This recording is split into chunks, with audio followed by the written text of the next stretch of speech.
பாசிப்பயிரை வச்சு நம்ம ஒரு அடை மாதிரி பண்ண போகிறோம். இது வந்து பாசிப்பயிறு முத நாளே ஊற வச்சு கழுவி வச்சுருக்கேன். இது தண்ணி இல்லாமல் மிக்ஸி ஜாரில் போட்டு நம்ம 1 2ன்னு அரைக்கக்கூடாது. அப்படியே ஆப்போசிட்டில் திருப்பி லேசாக உடச்ச மாதிரி நம்ம நுணுக்கிட்டு வரணும். இப்போ வந்து நுணுக்கிட்டு வந்துடலாம். இப்போ பாருங்கள், இந்த மாதிரி அரைச்சிருக்கோம். 1 2 தான் அரைப்பட்டிருக்கோம். இந்த மாதிரி தான் நம்மளுக்கு வேணும்.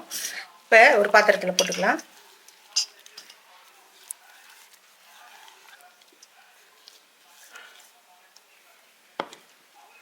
இதில் வந்து பெரிய வெங்காயத்தை வந்து நல்ல நைஸாக வந்து வெட்டி வச்சுருக்கேன். அதை அதில் போட்டுடலாம்.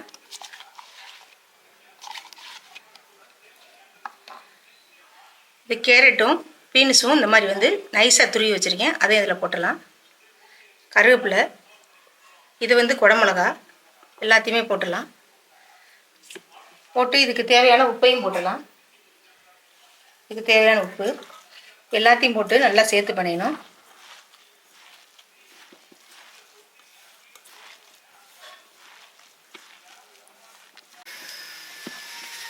இப்போ இதோட வந்து கொஞ்சம் கோதுமை சேர்த்துக்கலாம். இது வந்து சுகர் இருக்கவங்க ரொம்ப காய்கறி பயிர்களெல்லாம் சாப்பிட சொல்கிறாங்க டாக்டரு.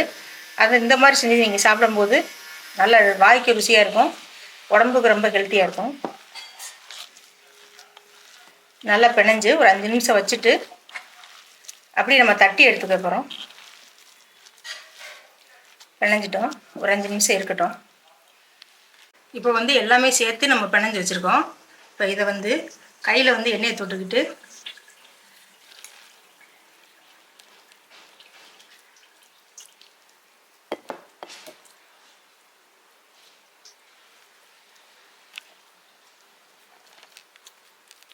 இது ஒரு தட்டையை நல்லா தட்டிங்க.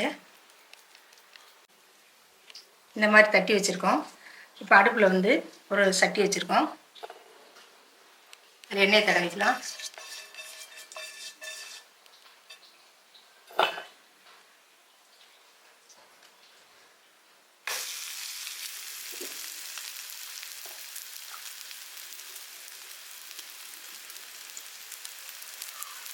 இது நல்லா கொஞ்சம் சிறுதியிலே வேக விடட்டும். இப்போ ஒரு சைடு நல்லா செவந்துருச்சு. இப்போ அப்படியே திருப்பி போட்டுக்கலாம்.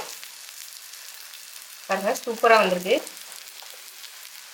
இது கொஞ்சம் சிறுதியிலே வேகட்டும். இப்போ 2 பக்கம் ரோஸ்ட் ஆகிடுச்சு. எடுத்துடலாம். அதே மாதிரி